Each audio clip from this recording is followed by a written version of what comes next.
we're going to move on to the second hour here. We're going to get this artwork flash real quick before we bring in. There we go. I'm not going to hold you. The second hour, we'll be talking Chicago sports here in a minute, but we're also going to start Here off with comes the bullshit. Here comes the bullshit. But we're going to bring in one of the co-founders of this company. He is also co-host of 79th and Alice. My brother Flo. How's it going? What's going on, niggas? Another terrible day to be a Chicago sports fan. What can we say? We live. What's so terrible about today? You all go with the Bulls or something? No, I mean we're gonna get into that. Players only meetings after game one. What can we say about that? Well, basketball is not a man's sport, and the Bulls suck. So that's how I deal with that. And Joe's already hating on Wemby. It ain't even been 2 games yet. He's yelling. The nigga does the slowest crossovers, and it's like, this nigga a Korean player. I'm like, I seen y'all cross a nigga half court on the fast break, bro. I'm not impressed.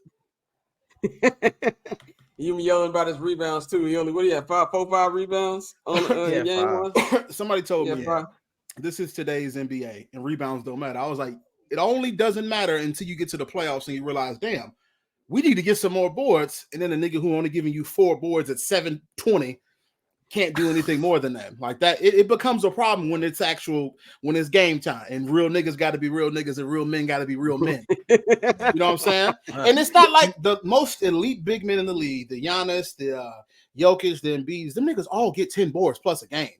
Like it ain't nothing for Jokic to get 16. So you should be 7-6 and not getting at least 8. Give me 8. But I think that the reason he didn't have any in game 1 was he was in foul trouble and he defends a lot on the perimeter. So like a lot of times he may not be in a position. So like his going forward, I think he definitely can give you that though. But like game 1, 5 fouls, he was cooked. His whatchamacallit, willingness to defend. I love the fact that he is willing to defend and he doesn't just do I'm just gonna hang out and not play defense. Like I respect that.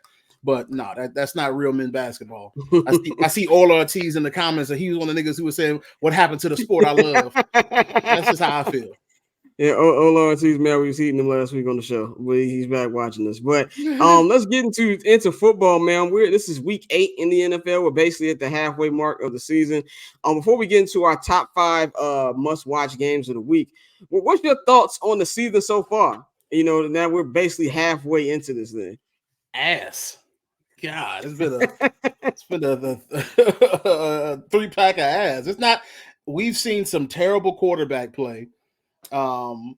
We have seen some very, very mid offensive line play, and I'm not really sure what is the reason behind this. I had sent a tweet out saying what's going on with the quarterback play, and Duke. Duke has had me Twitter. I don't know. It was Duke Zamunda Duke. I don't know what his Twitter name is right now. But he was like, oh, we're going through a transition period where we're going from where the greats are retired. So, I think the last one of you probably have Aaron Rodgers. So, like, you're trying to see the young ones step up besides Mahomes. And that period it's going to be like that. It may be like that. But what I can say is the vast majority of quarterbacks, if not all of them, have been underwhelming. Pat has started to really, really heat up. But even his first 3 games, I was like, this sucks. So I'm not happy with what I've seen from the NFL, and it's not necessarily that the defense is getting better, so it's the reason why it's like that. I just think it's been some inept play calling. It's been some really a lack of diversifying your playbook and adapting, and that's annoying. But it's not like it hasn't happened before. I just think we're coming off of maybe 2 or 3 offensively explosive seasons. And now you're easing back into it. Like you do have a 70-20 game from Miami in Denver, which is great. But I'm seeing a lot of like 2002 ass scores, and that's kind of lame. But yeah, so far, mid. Yeah, I actually agree. Go ahead. No, I was gonna say I agree with that. Like to me, it's like offensive coordinators this year. are way more in their head than they've been in past years. I do think that the way that we handle preseason needs to be changed. I think that these players need to actually play.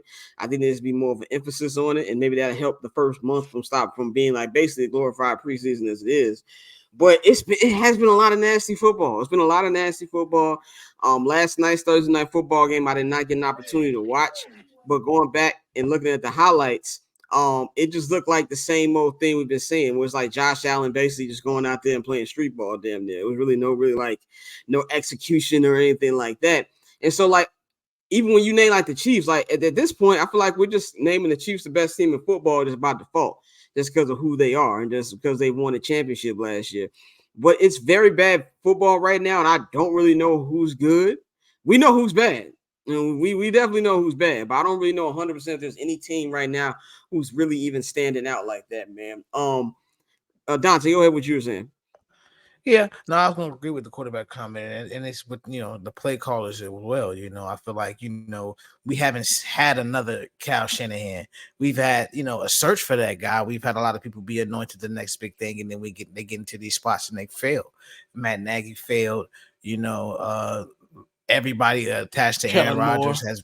Yeah, Kellen Moore looks extremely sus now. So we're still just the same way you say we're looking for these quarterbacks. Is like, well, that next great play caller, Eric Bieniemy, the jury's still out on him. We don't know what he's going to do. So it's just a matter of, like you said, those offenses adjusting and defenses adjusting. As I said last week when we talked about, cornerbacks being built different now and just defenses being able to adjust and sit around and do the things that they weren't able to do when it was just more of a shell shock reaction to these crazy offenses. So I think that the word transition is a very, very good word to use here because, like you said, we're still waiting for those quarterbacks to step up and to see who's going to be those guys. Because, like, when we really look at it, we had some guys that we watched for a minute really, really dominate the league.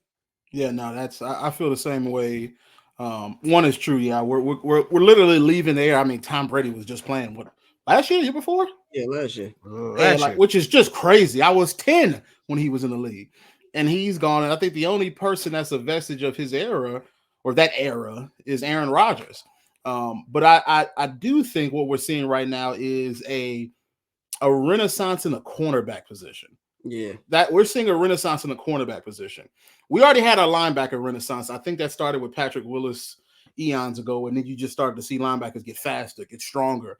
The defensive line renaissance has been on for a minute. I mean, defensive linemen ran like a 4.4, something crazy. But the really big thing that we're seeing now is the cornerbacks. Because let's be honest, if you've played football before, you know that a cornerback in high school is somebody who couldn't make a receiver because they had no hands. But they end up becoming good at quarterback because they're still fast and they can still run the routes with the receivers. But now you're seeing cornerbacks be spotted early within this period of trying to find talent. And then from there, they're developing their closing the gap speed. They're developing how they can use their hands and making sure they're not being too handsy. I've seen so many passes where I'm like, it's not a flag? And the corner's not holding it all. The corner is just staying really toe for toe with the receiver and making some good moves. So I think we're seeing the cornerback renaissance. And with that happening, it is making it harder for quarterbacks to adjust to that because these corners are just really neck and neck. And it's really good. I think the only thing that sucks is Christian Gonzalez, who I thought was off to a really strong start, got injured and he's out. But there's so many names now within the cornerback position that are not just jump ball cornerbacks, because that's kind of what I think me and Scott grew up with. Jump ball cornerbacks, they're going to jump a route, and when they jump the route, they're going to go ahead and try to get that pick six. So I think that's the big thing that may be contributing to why offenses are kind of struggling to keep up. But that's just my opinion. I agree with that, man. Let's get into the top 5 games to watch this week. Shout out to Mikey for the new segment idea.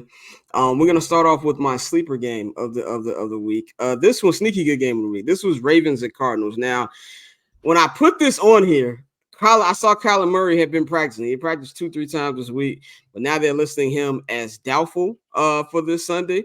But I still think this will be a sneaky good game because this could be a trap game for the Ravens. Ravens coming off such a big win last week over the Detroit Lions, blowing them out the water. And you go to Arizona, you might get caught up by Josh Dobbs and how that team's been playing as hard as they've been playing. So that's my sneaky good game of the year, and I do believe that game of the week, and I do believe that Kyler Murray is probably just being eased into it, and he'll probably be back next week. What do you guys think about this game? Ravens by 14. I'm probably going Ravens by 21. Yeah. Oh, both of y'all got blowouts. I mean, what I've seen from the Cardinals is they play really hard in the first half. They get a nice drive, and then they kind of just fizzle out from there. Lamar Jackson looks like he's in his own again, so yeah, I'm not expecting a close game. I think this might be fake close. I think it might be fake close. I'm still gonna go Ravens. But I think it's probably gonna be. I think it's gonna be like a 7-point game. I think it's gonna be a 7-point game because I have yet to see that consistency from Baltimore for me to just say that they're just gonna flat out beat their ass. Black QB. I should have known. Okay, here we go.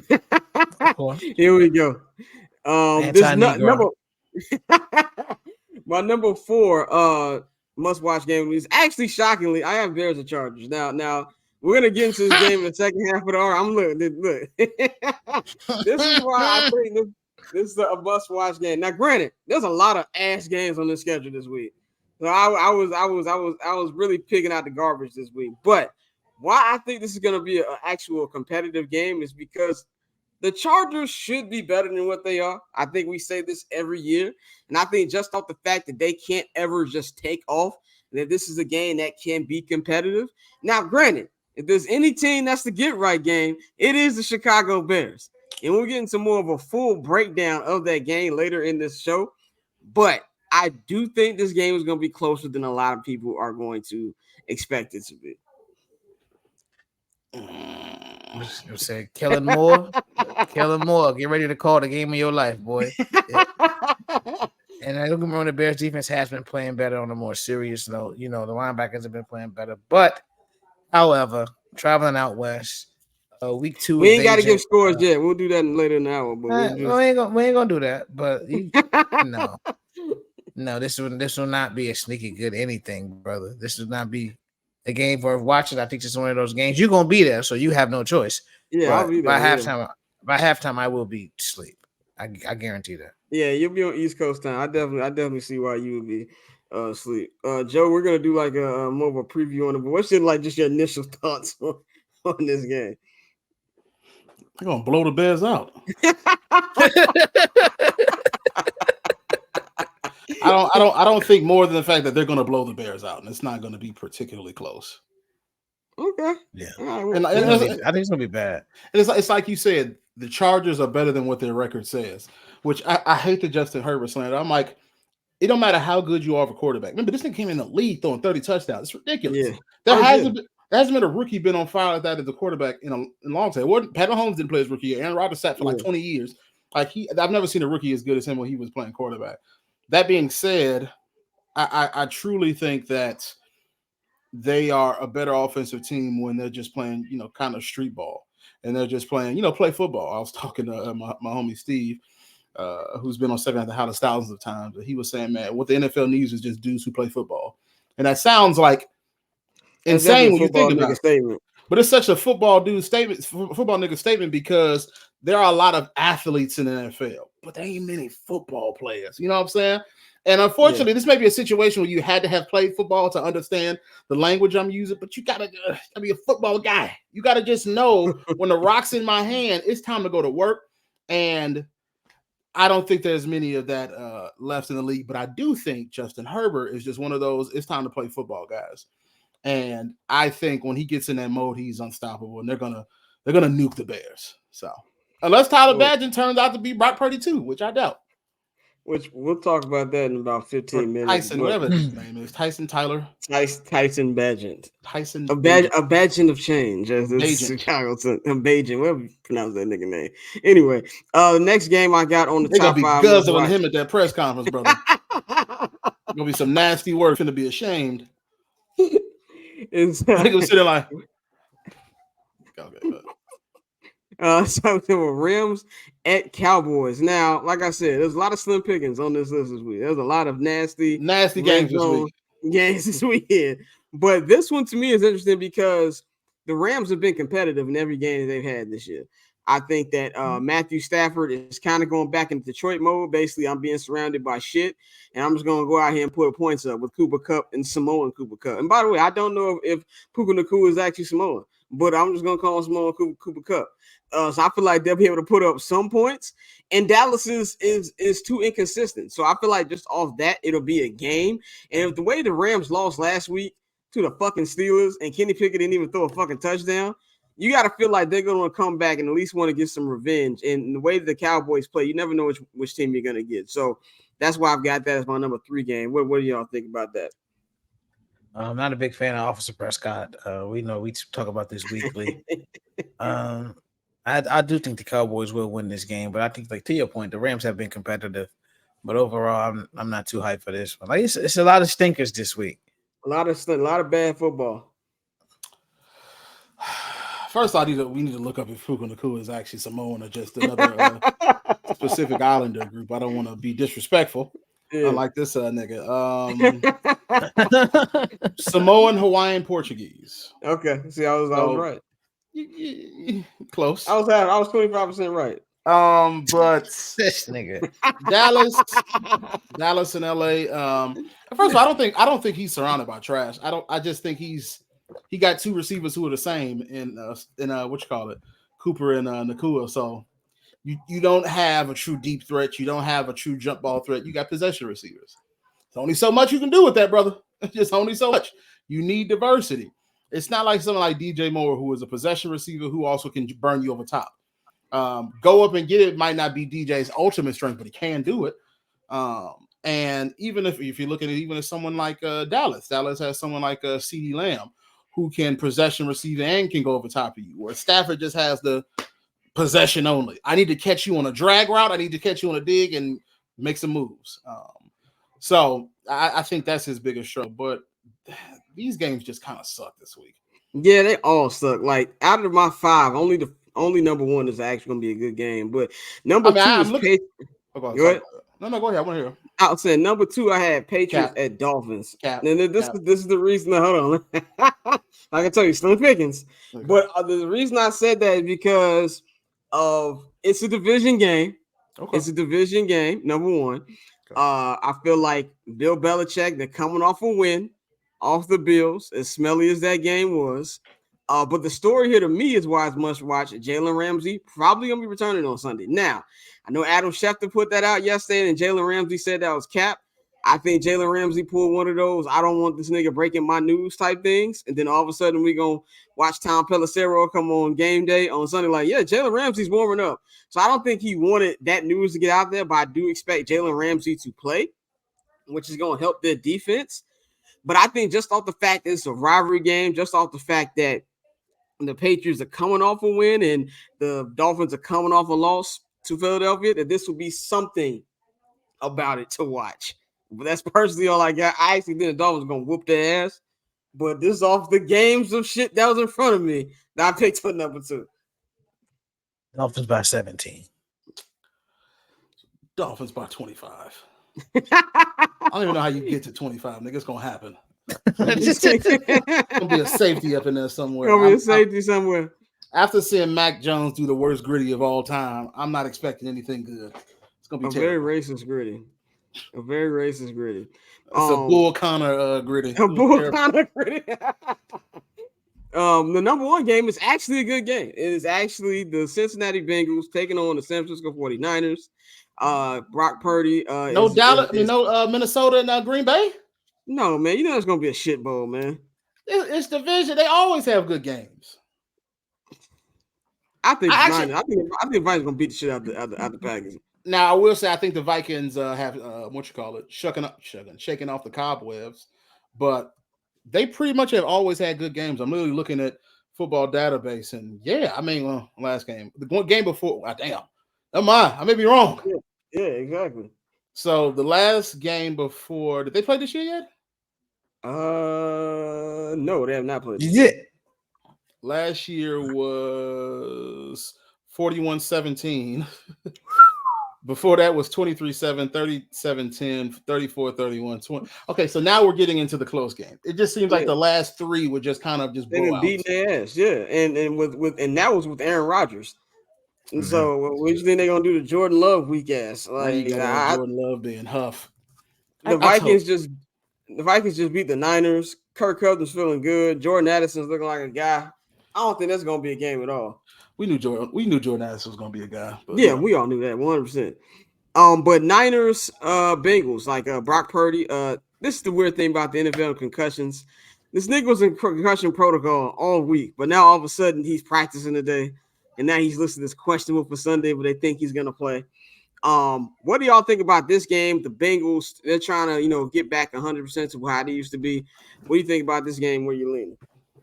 I think this was actually a really good game. I think the reports were that Joe Burrow was taking more snaps under center, so maybe that calf is feeling a lot better this week. So he can start looking more like old Joe.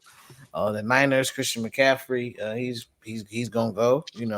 With the concussion thing, I mean, I think this is further proof the NFL players are insane. Like Sidney Crosby got a concussion and set out for a fucking year. Justin Murneau got a concussion and his baseball career was essentially over.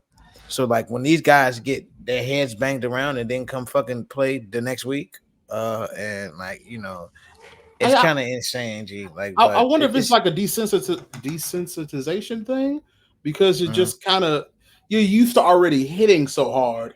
You're used to like hockey is full of upper chest hits, especially like when you're checking a person who's coming towards you like that. It's full of that, but I don't see like I'll hit you with the crown of my itty bitty hockey helmet. Like it doesn't happen as often. Whereas when I was in high school, I mean, even when I got snapped off the ball as a lineman, I immediately hit the dude in the head like with my helmet. Yeah, so I had to have like a big, a ringer as we call it. I wouldn't be surprised if it was CTE in me when they find out when I'm dead. But when I had to have like a crazy ringer. I had to like a crazy ringer for me to say, "Woo, I got to get out, coach." Because Timmy's just okay. Let's go. Like G. I was gonna say my cousin he played linebacker and he played fullback and he told me he said he would hit somebody and then he would have plays where when they called the play like shit was blurry, he just knew to hit the motherfucker in a different color jersey. Like that's just, but like you said, being football players, y'all just go. What's better than that? Guys being dudes. There's nothing more guys being dudes. Like when I tell women like men are simple and stupid creatures. Now y'all complicated. I'm like, we would do something like that. Like, oh, I can't see nothing. I got you. Like it's stupid. It goes against common sense for you to think, okay, I don't know what's in front of me, but I can see a blob enough. I'm gonna hit it. Like it's stupid. But that's the way men are. That's what we are. What you call it? Scott, if you had the coach music, I say play it right now. Yeah, I'm going back to Curry's story. Go back to Curry. Also, shout out to Curry for getting G Herbo at homecoming. I'm sorry, Scott. I'm still blown by this. They got freaking artists coming to homecoming. We didn't get that. Anyway, no, we didn't. When I was a kid, and it was at a club. We had that in that dusty ass gym. Are you kidding me? But we played at a school called Steinmetz, which I don't think Steinmetz on the north side. I don't know. And this one dude, hey, he pulled off a mean swim move on me. Like for a clean sack against our quarterback. I was like, whoo, that was bad. In the game, we shaking hands. He's like, you're going to be in my highlight tape. I didn't see that team Steinmetz again until the next year. And that next year, I said, I'm going to put this nigga on the highlight reel. Like, I'm going to destroy him. That's all I thought about for a year because he just got one playoff on me. The next year we played them, we did a freaking jet sweep. I cracked back block him, knocked his pads off him, and I concussed myself. But on the sideline, all I could think was, yeah, bitch, I told you I'd get you back. Like, it's insane. It's a wild concuss. Thankfully, we had a bye week, and hopefully I don't got permanent brain damage. But, football is not a safe sport. It never will be. But, yeah, it's guys being dudes. You gotta let men have this. You know what I'm saying? I'm definitely using this as next week's reel, by the way. And I'm adding the coach music. On there 100%, putting the coach music on there. But I mean, for this game for me, man, I think that this is the game the Bengals are going to win because even if Brock Purdy does play, I don't know how he's going to play. It's not like he's been playing well these last couple weeks anyway. Like he's kind of really reverted back. Wait, what do you mean? Hold on, has he been playing well? He played like shit on Monday. Yeah, he had a terrible last game, but get off my man Brock Purdy. He didn't play well in Cleveland either. People want Brock Purdy to be trash because I think they don't want to realize the fact that he's what you call it? He's Mr. Irrelevant turned into a success. Yeah. He has had the game before last against the Broncos was bad. That was a bad game. Yeah. It was 0-3. It was terrible. Last game was fine. It was nothing crazy, but it was fine. Week before that, I think he had like 2 picks against the Vikings. One. The last game was what you call it? It was Vikings. Yeah. It was on Monday Night Football. Yeah, it was Monday Night Football. Oh, that route was shaky though, but I feel you. Like, yeah, it was I knew it was something about that. It was, I don't know. Did he stop in his route? I don't know. I didn't. He threw 2 picks on Monday. One was a route. The second was all Purdy. The second was all. It was a nasty pick. The game-ending pick. Okay, that was bad. That shit was nasty. The one before that was he didn't bad. play well against Cleveland either. Them 2 games. And I'm not saying I'm off on Purdy. I will say the game plan with Cleveland was a little weird. There's a lot. He did majority running. Game before that, he's coming off of 4 touchdowns. He was being fine. This is literally these past 2 games are his only interceptions. But I think the only really, really bad play was that game ender when I was like, that was bad. He was trying to make a play, and he didn't account for the linebacker. Was the linebacker, I think, or was it safety being right there? But he's had a great season. He would, if I'm looking at who I think has the best numbers so far in the last, how many weeks is this? Is it 8? Well, it's the 8th week coming up. This week is week 8. 8th week. So they've played 7 games. I think he's been the best quarterback of the season so far. Of course, he ain't gonna win MVP, but the bar is in hell right now. But yeah, I mean, I agree with that. I mean, what I'm saying is like this week, I want to see him bounce back after the 2 rough games he had, and I think I'm gonna go. Actually, I'm gonna pick the Niners. I think the Niners gonna win in a very close game, just because I believe that their defense can make more plays than the Bengals defense can do, and I think there's gonna be a difference in between this. How do y'all see this game going? This is gonna be a good game. This is gonna be a really good game. I think I'm gonna go Niners by a field goal. I think it's gonna be a close game. Is this a 12:00 game? Is that the Bears Sunday night? Yeah, the Bears are Sunday nights. The Bears are Sunday night, unfortunately, brother. Yeah, the Bears are Sunday nights. This is I'm looking at it right now. This is America. Go be with your family. Don't watch that shit. This is a 125 game, and so 425 for East Coast. So it's like in a late window, right before Sunday Night Football. Yeah, that's midday game. Okay, yeah. I got the